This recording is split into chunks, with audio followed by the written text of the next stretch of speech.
everyone, welcome back to my channel. I'm Christine from Sewing and the City. So today's video is going to be a little bit different. I haven't done this style of video before, so let's give it a try. And it's a follow-up to the fabric haul video I did about a month and a half ago. So I'm going to walk you through all the things I made in February and just kind of walk through what I love, kind of how I did it, and maybe what I would do differently next time. So let's dive in.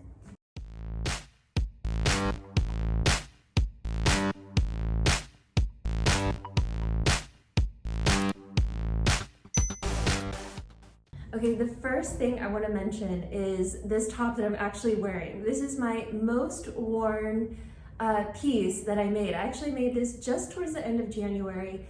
This is my Rivington t-shirt body with the Perry top puffed sleeves. If you follow me for a while, you know I do love a nice big sleeve.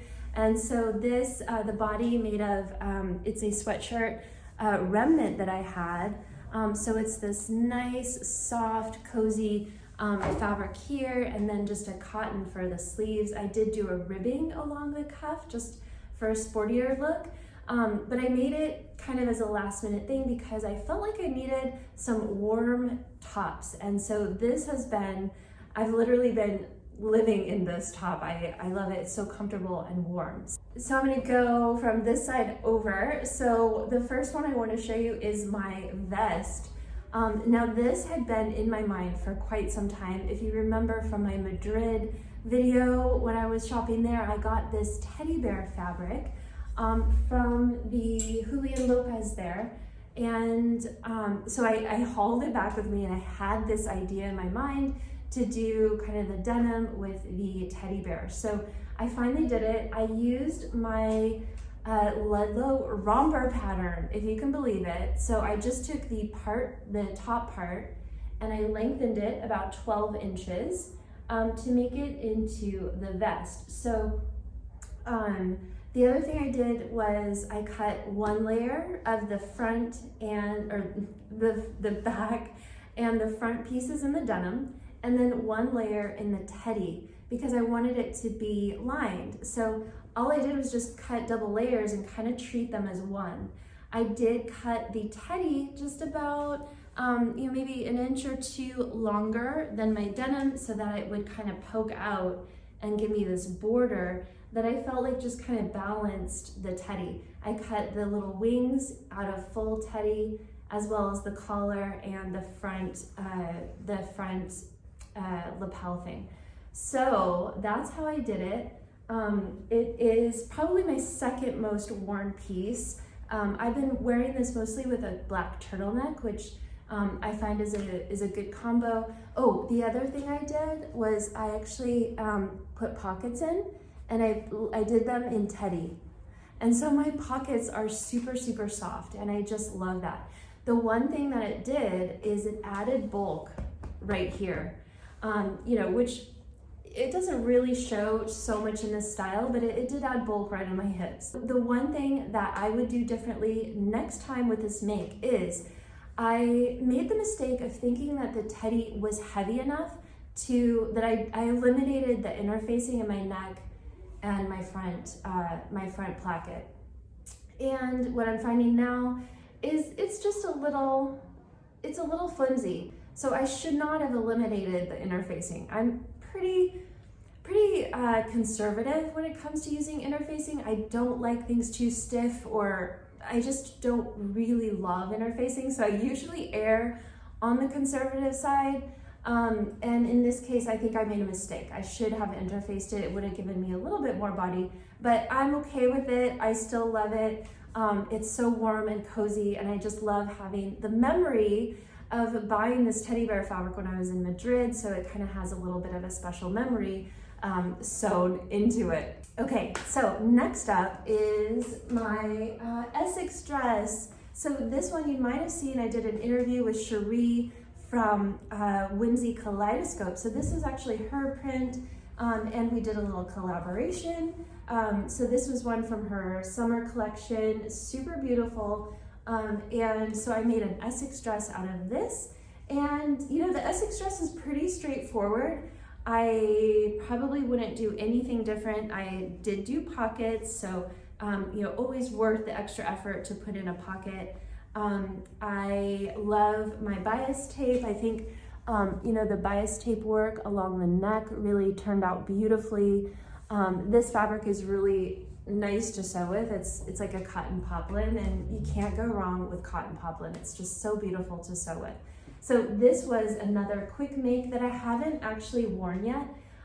It's gonna get a lot of wear once the weather gets a little bit warmer. So that was that. Next up, I did a Valentine's Day look from fabric that I got from Minerva Crafts as part of my brand ambassadorship. So I was able to choose this beautiful, it's actually a polyester, recycled polyester charmeuse. So I had this fabric and I decided to sew up a kind of a special lounge set. So what I did was I used my Lennox, the cami and the little shorts. So let's look at the cami first. I found this wide lace at my local shop. It's a beautiful Chantilly style lace, and I just used the whole panel right down the center.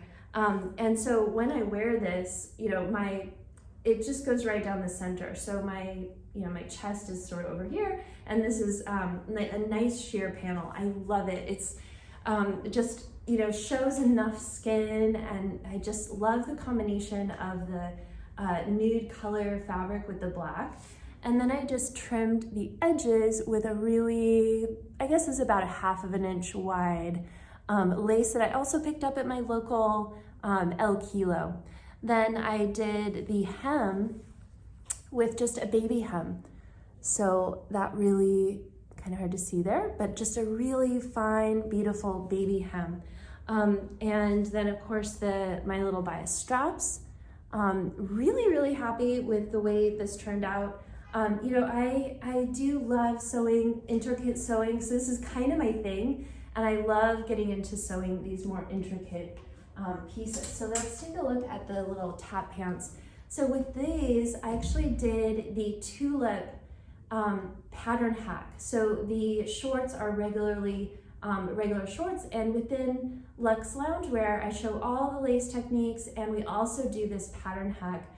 There's a couple other pattern hacks we go through, but this was one of them. So I decided, with the cami, it would be kind of nice to have something other than just a plain short. So I decided to do the Tulip, and I used the same fine, like 1/2 inch lace that I used on the cami. I used it on the Tulip. So that's how it looks from the back and the front. One of the things that working with this fabric, it was really, really slippery and not very easy to press. But I am happy with the way the waistband turned out and the top stitching and the elastic.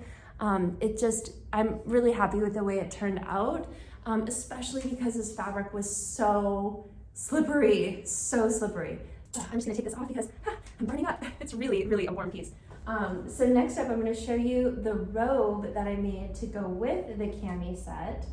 And this is my Carnegie robe. So, I've made this so many times before, but I decided to add the same lace that I did down the center of the cami.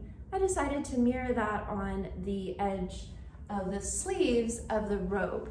So, pretty straightforward. This silky fabric is so much easier to work with in small pieces. So like the shorts and the cami were fairly easy to work with the slippery fabric, but the robe was a little harder. It was harder to cut and it was harder to work with. The one thing that I would do differently next time is, because this lace is so wide, I should have moved it up. Because the sleeves are just a little bit too long. They hit right at the end of my wrist, and I would have rather had it hit just a little bit higher. So next time I would have moved it up to about here, just to make the sleeves a little bit shorter, but it's still beautiful. I have not worn this yet because, one, it's still a little too cold in the house to wear this, and This is probably something I wouldn't necessarily wear every day, but it's gonna be great on maybe a special vacation or once the weather gets a little bit warmer inside the house. Okay, next up is another Carnegie robe. This was another project with Minerva. I fell in love with this fabric. Like, look how beautiful this fabric is. And it was giving me ethereal vibes, kind of that boho chic kind of a thing. And so I wanted to make kind of a long, almost like a duster out of it. And so I did. And I will say this is the only make that didn't quite turn out the way I saw it in my mind. So maybe you can relate that sometimes you have this idea in your mind and you can see it in your mind, but when you actually create it, into the real world, it doesn't quite turn out the way you saw it in your mind. Well, this is one of those, because even my husband said, it looks a little bit like pajamas. And he's right, it does just a bit. I think it's because it's so, it's a knit, so it's a two-way stretch knit, and I think that the softness of it, it's too soft for that duster look that I was going for.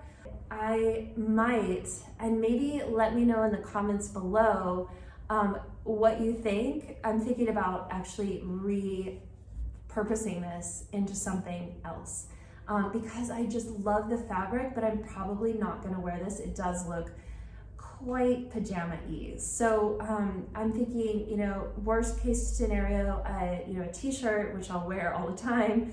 But let me know your thoughts. This fabric is just way too beautiful to let it sit in the closet. I did pockets as well. So it's such a beautiful piece, but I think I'm gonna get more wear out of it if it was something else. Okay, the last set is kind of a wild card for me.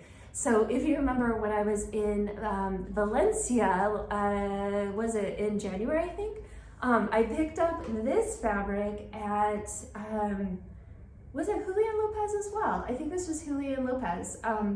And it was a 1.99 euros. So basically €2 a meter for this fabric. And it's this, it's like a sweater knit. So it's super, super, super soft. And I loved the design. I just have never really seen anything like this, especially in the really soft sweater knit. And the price was right. Come on, €2 a meter. So I bought the last that they had, and I ended up making a Rivington t-shirt. And what I did was I lengthened it so that it hit just past my hip. And because I really just saw a coordinating set. Because if you're gonna do it, why not do it big, right? So I wanted to do a coordinating set. I figured a little bit longer would cover my bum with the leggings. I probably won't be wearing this together too much unless I maybe am in, let's say, Palm Beach or somewhere that is a little bit, has that kind of style vibe. It might be a little bit too much for where I'm at, but this shirt back to jeans and the leggings back to a white t-shirt or a white blouse are really, really nice. So some of the construction details on this, because it's a sweater knit, so it does have quite a bit of stretch. And I didn't really want to have any top stitching on the hems, so I used a blind hem. I don't know, yeah, you can kind of see in the green, I used white for my overlock because the inside was white, and then I used green for this blind hem, which gave me a completely blind hem, but it still stretches. Really, really nice finish. I'm really happy with that blind hem look on this piece. So this one, I love it as a top. I think it's so different, but it has the comfort of a t-shirt, so I really can't go wrong. And this is my Waverly legging pattern. Pretty straightforward leggings, but I did do a nice wide 1.5 inch waistband with some nice strong elastic. So these are kind of a no-brainer legging. Overall, this fabric was a really good steal, and I'm so glad I picked it up. And it also has that really nice memory of my trip to Valencia. So I'd love to hear from you below. Do you have a favorite? I will tell you mine Aside from the most worn, this was the most worn. The vest is definitely second for most worn, but I think my favorite out of all of them is this one. Just because I love intricate sewing and I love the way this turned out. It just feels really beautiful, and I kind of feel like the best version of myself is gonna wear these pieces. So definitely a favorite. And if you are interested in learning more intricate sewing techniques, I do have a course called Luxe Loungewear, which is, I'll pop the link in the description box below, and a link to the patterns as well if you want to check any of them out. So that is it for me today. Let me know what you think about this style of video. Is there anything else you'd want to know about these pieces that I should include? Let me know.